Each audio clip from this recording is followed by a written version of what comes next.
So it's a lot like sales. So sales, you got to make a lot of phone calls. You got to look at a lot of junk before you get a good sale, right? And so M&A is a lot like that. Welcome to the Fueling Deals Podcast, the podcast that teaches how to accelerate your business growth through all types of deals. It's time to fuel up, so buckle in with your host, Corey Kupfer. There are only two ways to grow your business: organically through sales and marketing and providing great products and services, and inorganically through deals. Too many companies focus only on the first way, organic growth. Welcome to the podcast, which will help accelerate your business growth inorganically. My guests are a huge variety of deal makers and experts on all types of deals who have had personal experience that can help you grow, get clear, learn best practices, and avoid mistakes. We discuss everything from large, complex mergers and acquisitions to smaller deals that you can do without significant capital. My guest today is John Bly. John is the founder and CEO of LBA Haynes, Strand, PLLC, a full-service accounting firm that has seen rapid growth through a robust merger and acquisition strategy. Since 2004, John has completed 11 CPA firm acquisitions, and on a personal side, 4 fitness franchise acquisitions. He also co-founded LBA Haynes Strand Capital Advisors, LLC, which provides advisory services to clients and focuses on the capital needs of small to mid-sized companies. John Bly is a dynamic business consulting speaker, traveling the world, speaking on M&A, and is the author of Cracking the Code, an entrepreneur's guide to growing your business through mergers and acquisitions for pennies on the dollar. So, John Bly, I have no idea why I have you on this Deals podcast, because clearly, you only dabble in M&A, huh? Yeah, thanks for having me, Corey. I'm looking forward to hopefully sharing a little insight and having some fun today. Well, I got to tell you something, folks. I've had the pleasure to know John for about a decade now. We got to know each other through Entrepreneurs Organization. He's a past president of an EO chapter. I'm a past president of EO chapter. John went on to play some significant regional roles and even be on the global board of directors. And when I was writing my book, Authentic Negotiating, I called upon John because I ended up going with the same publisher he went with, and he was super helpful for me there. And, all kidding aside, I mean, this guy knows deals, and not only as an advisor, as an accountant and as, with his investment banking firm, but as a principal, as you heard in the introduction. So, John, I'm real excited to talk about all of that. But before we go there, I want to take you back. When you were a little kid growing up, what did you want to be? Was it always an accountant and deal maker? My guess is maybe not. I don't know. When I was a little kid, I was about 11 or 12, and I wanted to be an accountant. I certainly didn't at that time see the deal making side of it, that's for sure.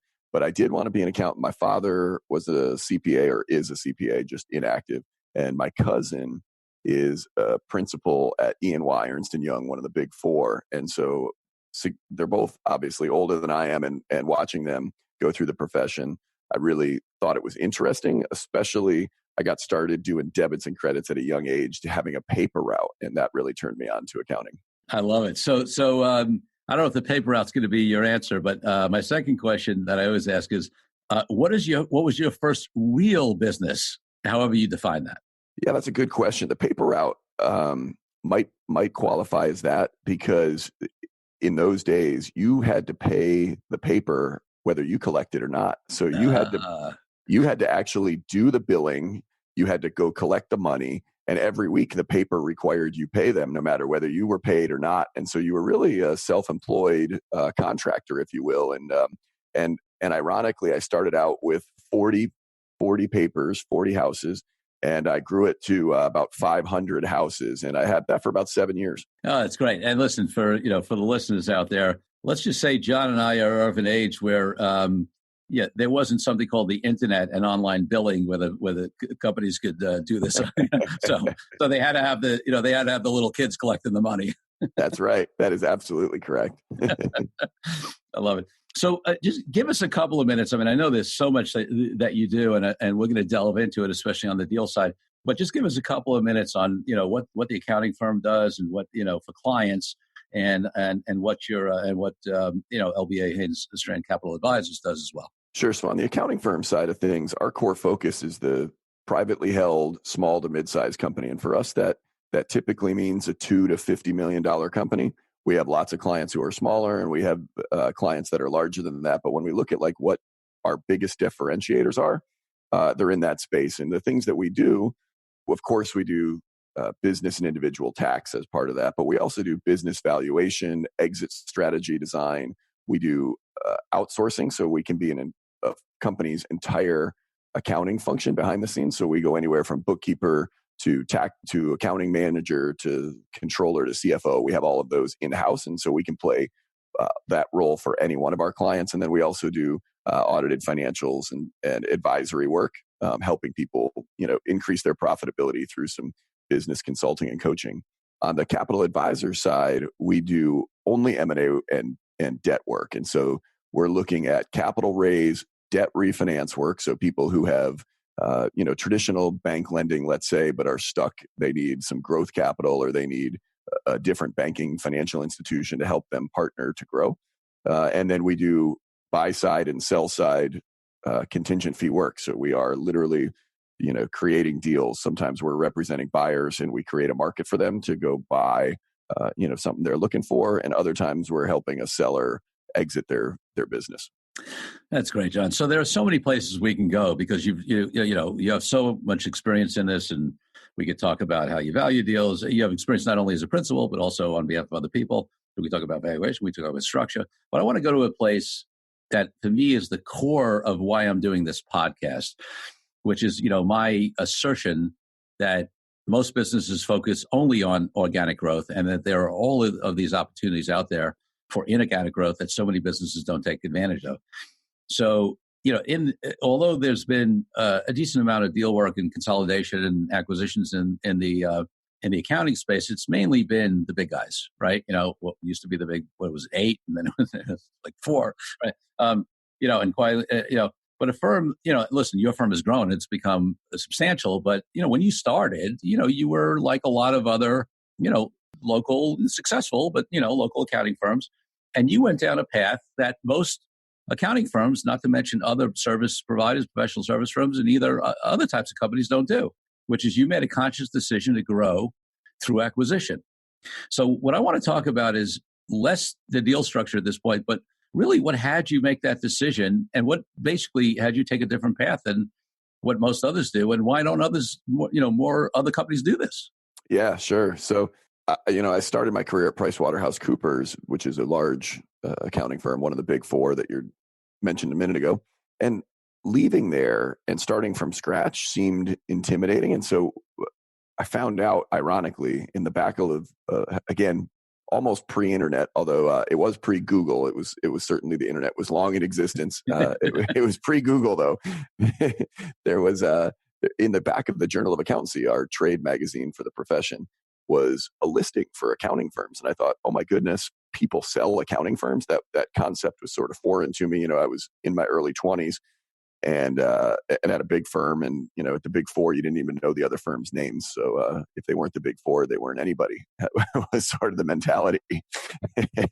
and so wanted to replace my current income and give myself, some bankers, some attorneys, some advisors who already knew the firm, knew the clients, that they could be referral sources, and also, clients that were able to refer other future clients. And so started with 2 really small acquisitions, very, very small, sole practitioner working out of their houses, small practices. But it gave us a start. My wife and I started it together nearly 15 and a half years ago. And what I would say is that it was definitely a strategy there for the next few years to try and get to a size as fast as possible where we didn't have to do everything. For the people listening, if you've ever been a small entrepreneur starting something, you have to answer the phone. You're doing customer service, you're doing back office support, you're doing IT, you're doing, ordering the supplies from Staples or wherever, right? Yes, yeah, everything. And so from 2004 to the end of 2006, it was really to get to a size as fast as possible that allowed us to just do the things we're really good at, and really deliver client service rather than having to do all of the other administrative tasks.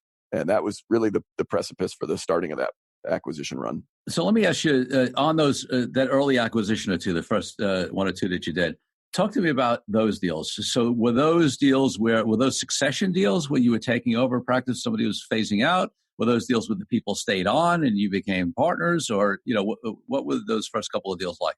Yeah. So in the first 24 months, we did 5 deals. And ironically, only one of the 5 was a succession deal, meaning they literally were going to retire.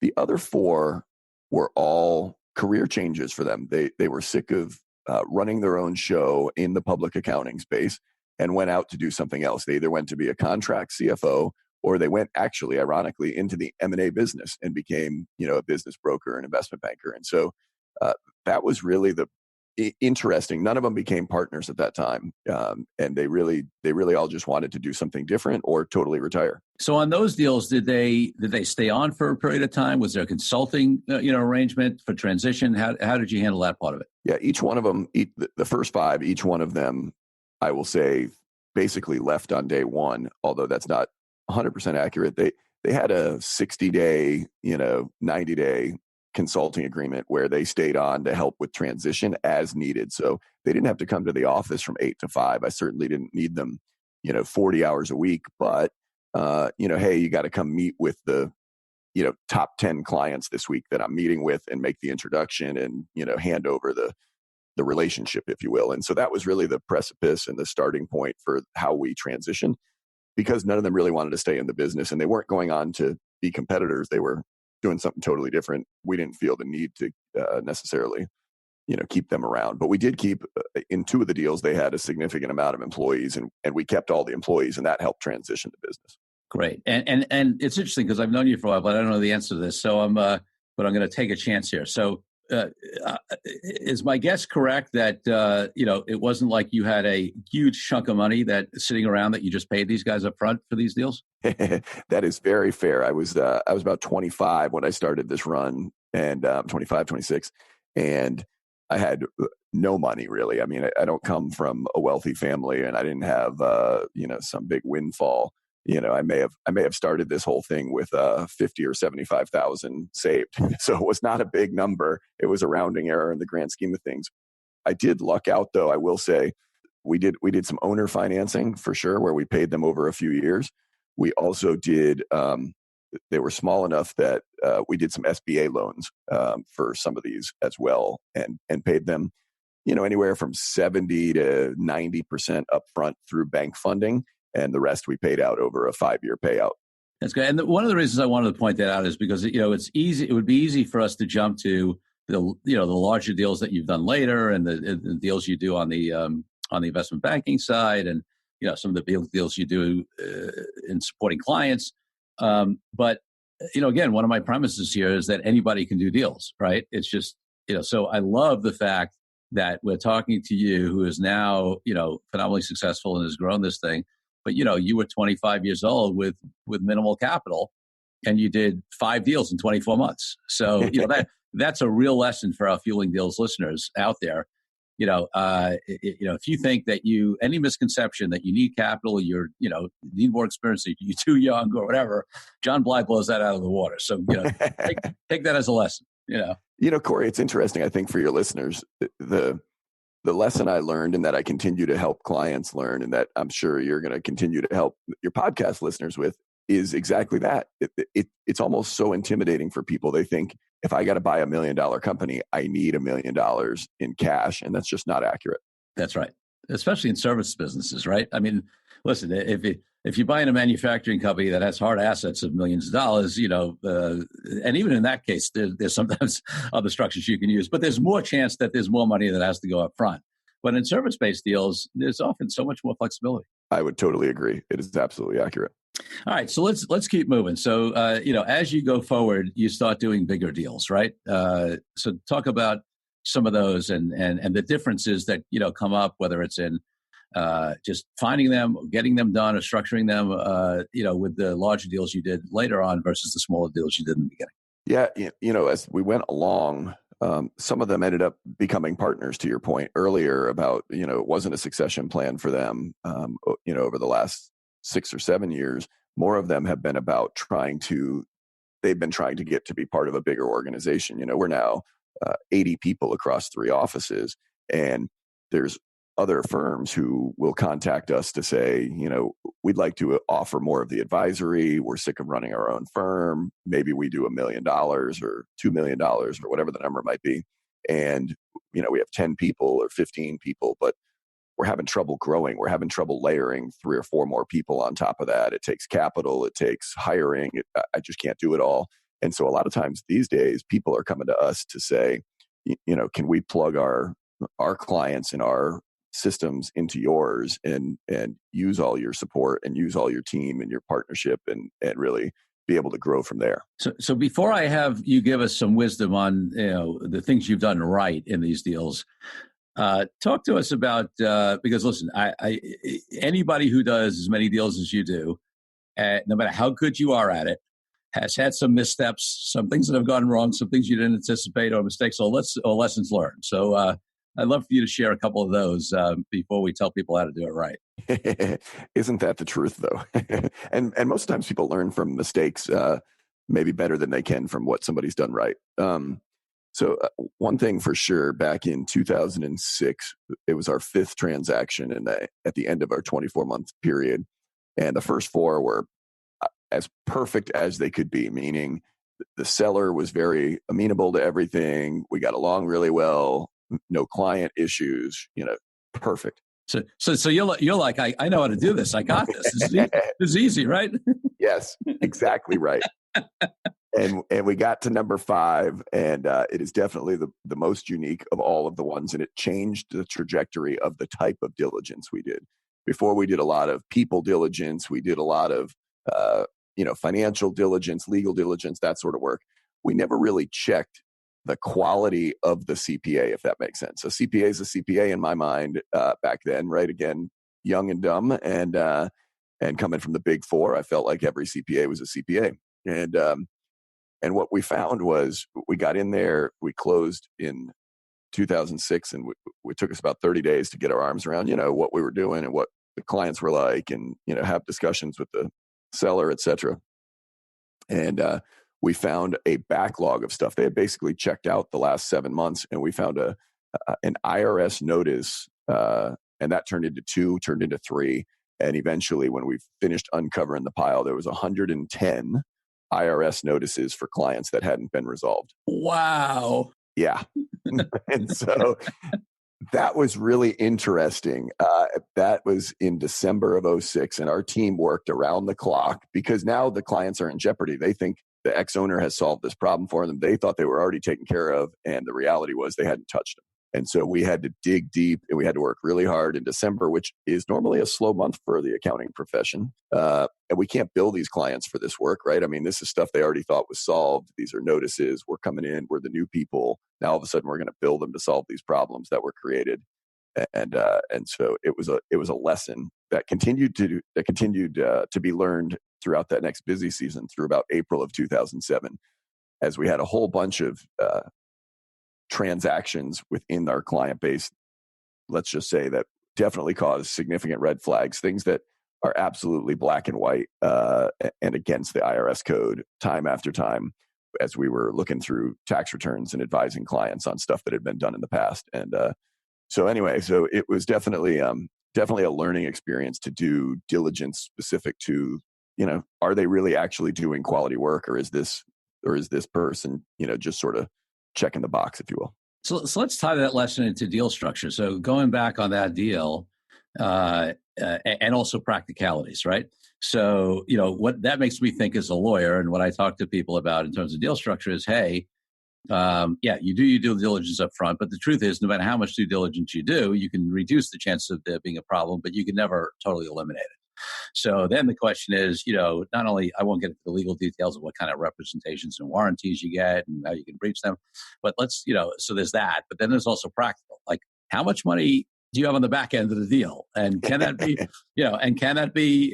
not paid if there's a breach, and what constitutes a breach? So I'm curious, you don't have to get into the nitty gritty, but was the deal structure of that deal set up in a way where you had some protections? And 2, even if you did, practically, did you pursue them? Because having the protections and making it worthwhile to go chase somebody are 2 different things. That is very well said, Corey. I would say we had about 20% that was not supposed to be at risk, meaning there was about 20% we were going to pay this individual over a 5-year period. It was really for me and you deal junkies, it was owner financing. So it wasn't really a earn out or anything that was theoretically at risk. However, in this case, we were able to calculate in excess of that of time that we had could have billed clients that had to eat and employee costs, et cetera. That was about 15% more than that number. So we're talking about a little over $100,000 that shouldn't have been at risk, but was because it was owner financing. And we wrote a letter with legal counsel and backed it up with like 250 pages of support for the time, for the IRS notices, et cetera, and 2 other CPAs, not our firm, who had written us letters, who had followed this person's work and said, I don't know if you know what you got yourselves into, but here's the issues we found on these returns. And so we, the seller agreed instantly. I mean, never questioned it. So it tells me that they really knew what they were doing, which was, really just going through the motions, if you will. So you basically did pay the back end payment, but it sounds like, and this is, usually the case, you didn't pursue them for the additional money that you were out of pocket beyond the holdback on the 20%, the other 15%, it sounds like, you let that go. So you did take somewhat of a hit, even with that protection. Yeah, that's right. It just wasn't worth, in our minds, it was probably going to be, a battle, if you will. And we felt like we had a good enough case to just wipe off the $100,000. And they did it, really within a week of agreeing to it. So it wasn't, we decided not to pursue the rest. So there's a few lessons in there, Fueling Deals podcast listeners. One is, to get as many of the right protections you can in the agreement. 2 is to have some portion of the purchase price held back for a period of time, at least enough time for you to figure out what's really going on in that business, because I don't care how much due diligence you do. There's stuff you may not see. Third is obviously to do great due diligence and spend the time, whether that's financial due diligence, legal due diligence, this cultural due diligence, all that stuff to reduce the chances of there being a problem. And then also know that there are going to be situations where you're just going to make a practical decision that it's not going to be worth pursuing something and it's worth moving on with your life, where, if you don't have everything in place, or even if you do, that, there may be times when you're doing deals that you're going to take a little hit. Yeah, absolutely. I think your comment there is right on, that sometimes you just got to move on. It's not worth the fight. You have to be able to continue to move forward. And in that case, we just felt like it was time to move forward. The fight over $30,000 essentially, or $40,000 is what it wasn't worth it. Right. So now obviously the numbers are a lot bigger on the deals that you've done. And some of them you said, are partnership deals, which raises a whole other set of potential issues, right? So is there another example of anything, a big lesson learned as the deals have grown and you've gone on?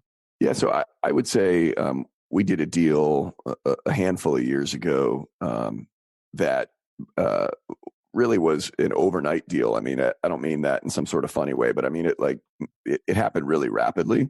And the one thing I stuck to my guns, and so learning lesson is, sort of go with your gut. And my gut told me there was something, they thought they could, they thought they were going to bring. It was a merger, and they thought that all their clients would follow. It was a breaking up of a firm into a couple different pieces, if you will. And we were taking part of that firm. And I felt like that probably wasn't accurate. I felt like that not all of the clients would transition. So in that case, they thought about 2.2 million would transition to our firm. And so if you value that, it's got a lot of value. However, we were taking the risk. It was not a true acquisition where we were acquiring the whole firm and all its clients and all its people. In that case, I would have felt much more comfortable with the risk we were taking. In this case, it was really a couple of partners and a few employees, and the other part of the firm was going a different direction. And so I stuck to my guns. I will say this was a lesson I'll share, that I'm very thankful that I stuck to my guns and said, we're taking the risk here in a very different way than in a true acquisition. And so we're not going to value those clients until 24 months after or whatever. And we're not even going to do that. We're going to not value them at all. You're going to have to buy in as if you were buying into an equity partnership. And so At the time, we had those folks buy in for true equity, even though they were coming with clients. And when all was said and done, about 12 months later, instead of 2.2 million, they had brought maybe 550,000.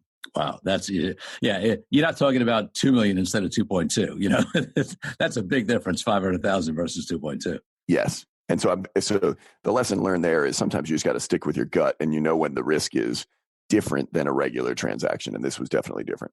Yeah, I love that. There is a science and an art and to deal making, but there's also there's something about a gut that definitely applies. Every great deal maker has a good gut instincts on these things and learns to follow them. So that's great advice. The interesting thing is on those deals, I see that a lot because there's a lot of ways that you can deal with those kind of things, and it often comes up. In any kind of a deal where you are expecting business to come over, clients to come over, revenue to come over, it's why there's a concept of an earnout piece in a lot of deals where, it's based upon essentially performance. Earnouts are also often used when people think they're on a growth trajectory and they want to take a piece of that. But also, a lot of the deals I do in service industries, wealth management, for example, we do a lot, professional services. There's some sort of retention adjustment. Either you don't value the clients until later, like you were first alluding you could have done, right? 12 months later, 24 months later. Or, you value them up front, pick a purchase price, give them, whatever, 25, 30%, pick a number up front, the rest of the payments over time, but the purchase price is going to get adjusted based upon a retention adjustment on a look back, a year or 18 months or something like that out. Yeah, those are very common. The retention adjustments definitely are very popular, especially in the service business. And I can say in all the years we've really had deals, in all the deals we've done, we've really only had the one time that I described in 2006 that where we had to go back to somebody. And that wasn't even because of a retention issue necessarily. It was more of a bad practice. Right. So in all the deals you've done, John, for yourself and not only in the accounting industry, right? Because you advise and support on deals in both your companies and in other industries. And, you also have the personal experience of doing, deals in other industries. What are some of the big lessons that people who are looking to do deals and really, not going to be like, you're not a one-off guy, right? You had a vision and a program to grow through acquisition. So what are some of the lessons if you want to do that as a company in whatever industry they might be in? Yep. So it's a lot like sales. So sales, you got to make a lot of phone calls. You got to look at a lot of junk before you get a good sale, right? And so M&A is a lot like that. So I always say to do the deals that we've done, we typically look at a 10-to-1 ratio. So we're looking at 10 accounting firms to get serious about 2 or 3 to do one deal. And so it takes a lot of looking, and you have to get focused on what you really want, the type you really want, what you're looking for. And is it the industry? Is it the location? Is it, for the type of clients they have, whatever the industry is the expertise. But you make sure that you're really focused and you immediately say no to all the ones that don't fit that. And for me, that's the thing that saved me a lot of time over the years is I can look at something that comes across my desk because, I've been doing it and because we're really focused on what our opportunities for growth are. And within 30 minutes to an hour max, I've said, no, we have no interest. And if I've said yes, then we really have serious interest and we're going to pursue, getting a lot of information, meeting with the team, discussing it in depth. And it's really rare that I say yes and then find out 2 weeks later, after looking at some stuff that we're not interested. Yeah, it's interesting. I find that, too many people, especially in the one-off, sometimes they get too attached to a deal. And one of the things I always, I say in my talks on negotiating in my book is, there's only one thing worse than not getting a deal done, and that's doing a bad deal. That is very true. It's I started the book with culture because I believe that culture is key. And so to your point, one thing that I find is that we start the discussions without too much financial data, usually without any financial data, high level, how much revenue do you do? And what type of practice do you have? But then I go to a meeting one-on-one with the person. So I just had one of those this week where I had a meeting with an accounting firm in one of our markets. And all I know is how many employees they have and where they're located and what you can find out on the website. and about how much revenue they do. So then from there, I go to a one-on-one meeting over lunch. I always make sure it's over lunch, and it's 1 to 2 hours. And if I can't see having lunch again with that person, then there's no way we're going to do a transaction, because they're clearly not the type of person that would fit at our firm. And if they're not, then the people behind them probably aren't either. Oh, that's great. So yeah, it's interesting because for so long, this kind of discussion about cultural fit and that kind of stuff was so overlooked. And now it's actually a big topic, right? In the M&A space, and even in the general entrepreneurial and business space, on how important culture is. There's a lot of books out there. People speak on it.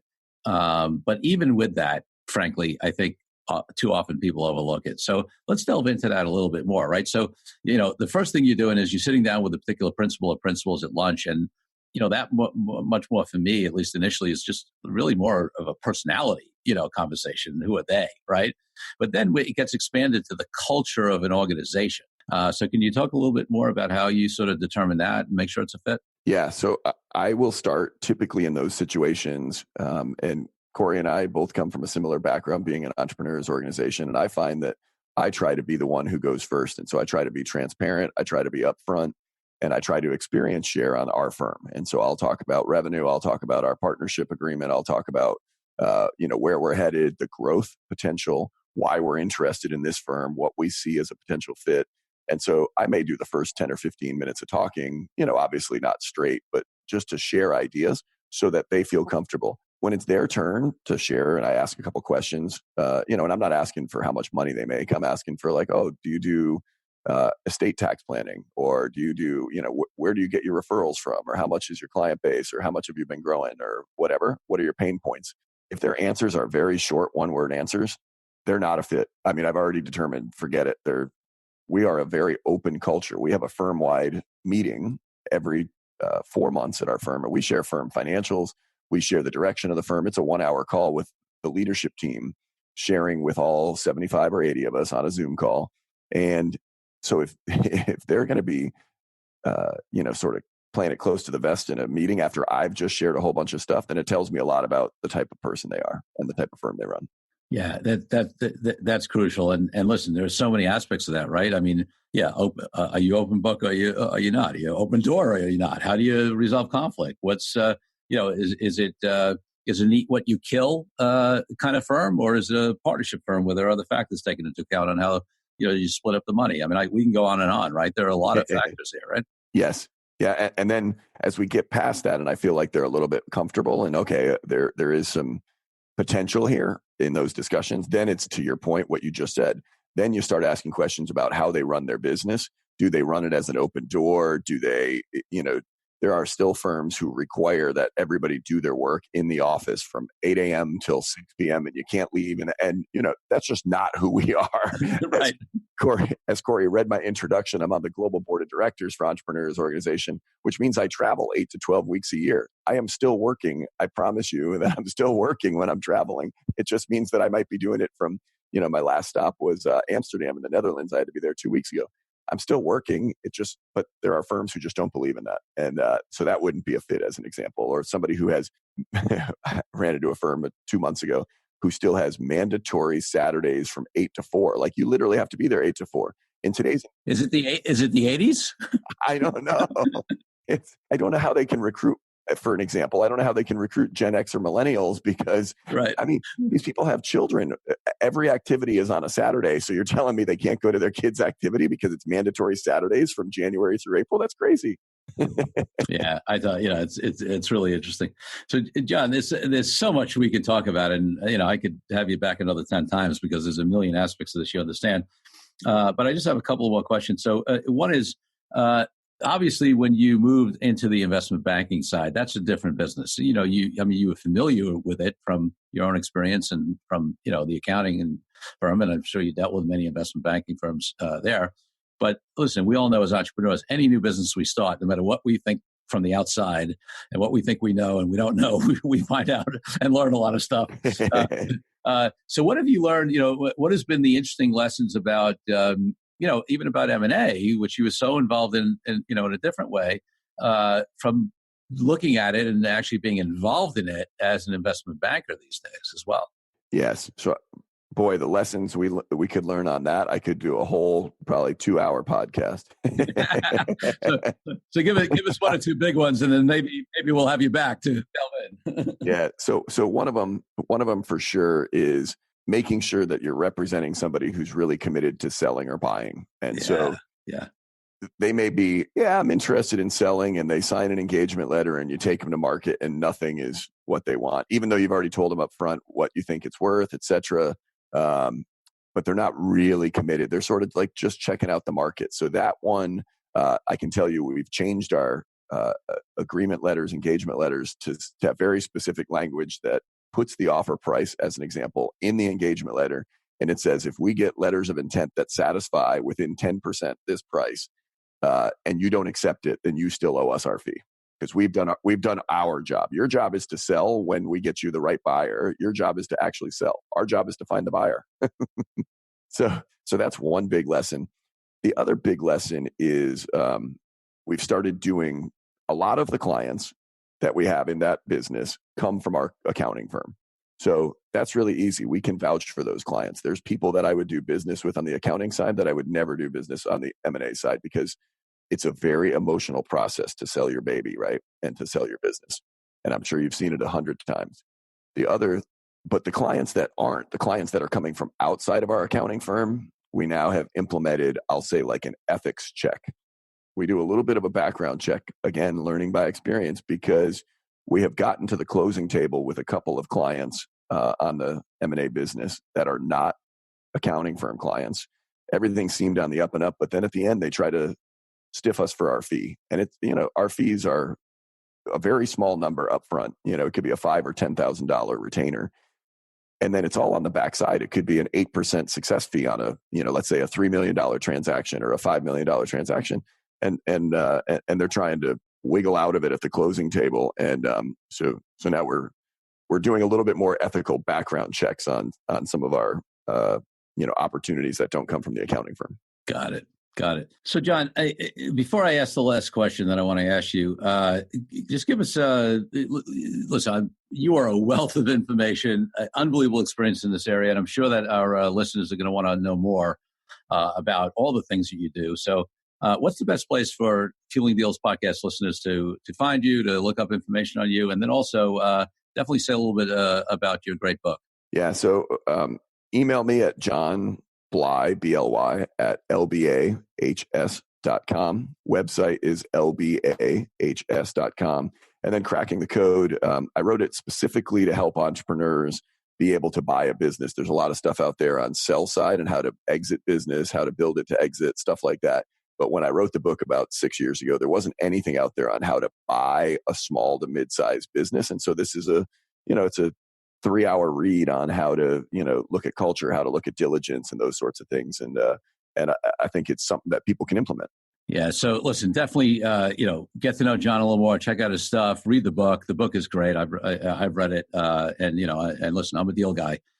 So I could be easily hypercritical of stuff because I know what I'm talking about. And the book's not only a phenomenal read, but, just a real roadmap on how to do that. So I definitely recommend it.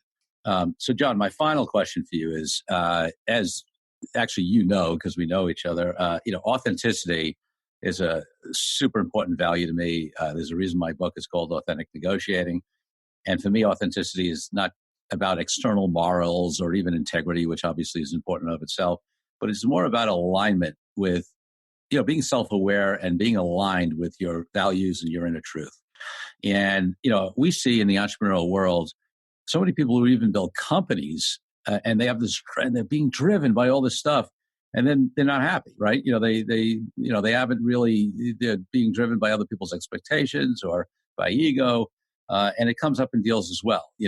People do deals for the wrong reasons. Yeah. So I'm wondering, how is it that what are your thoughts on that? And how is it that you make authentic business decisions in your own business, whether it's, generally or in terms of the deals you do?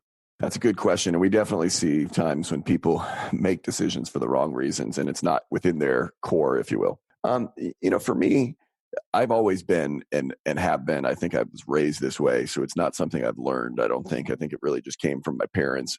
I've always tried to do the right thing not for me, but for all the people around me. So when I'm making decisions at the firm, I'm CEO, but I have partners now, although I'm the only founder. And I never make decisions based on what's best for me. I make decisions based on what's best for the partners as a whole and then our team, right? And so internal decisions are always based on that, whether that's, a deal or whether it's, future growth opportunities or whatever. It's the same when we're dealing with clients. I always look at it and say, we could get paid on this, but that wouldn't be the right way to do it. The client doesn't have to pay us to do this, as an example. I mean, we can provide this advice, with no extra charge. I mean, for me, it's about always doing the right thing. If I do the right thing repeatedly, I have found that it tends to just pay itself back, and people think of you as an ethical business leader. And to me, reputation, especially in the space that we're in, is pretty critical. Yeah. And listen, knowing you, I know that is authentic to you because it aligns with your, you're not doing that as a tactic because it'll help you grow your business. You're doing it because it's aligned with who you are. You couldn't operate any other way. That's right. No, I just couldn't. I couldn't operate any other way. And we've had some partners over the years who have left the firm, and I've always treated it to overly fair to them, if that makes sense. I mean, that's always been my take is, look, what do you need to get started on your own? Or what, if you're you're not happy here or whatever, that's just who I am. Look, there's plenty of money to be made and there's plenty of years to continue to do this. I don't need enemies in my life. I love it. Listen, John, thank you so much for being on the show. You've provided a lot of value to our listeners. Thanks, Corey. Looking forward to seeing you again soon. And thank you, Fueling Deals listeners, for tuning in. Remember, there's only one difference between companies that grow inorganically and those that don't. And it's unrelated to size, amount of capital, or any other factor, other than that the owners and executives of companies that do deals make a decision to do deals. And then they take action. It's time to refuel. So until next week, Corey Kupfer signing out. Thank you again for tuning in. Be sure to leave Fueling Deals a rating and review on iTunes and Google. Check out all our episodes at fuelingdeals.com to find out more resources to accelerate your business growth.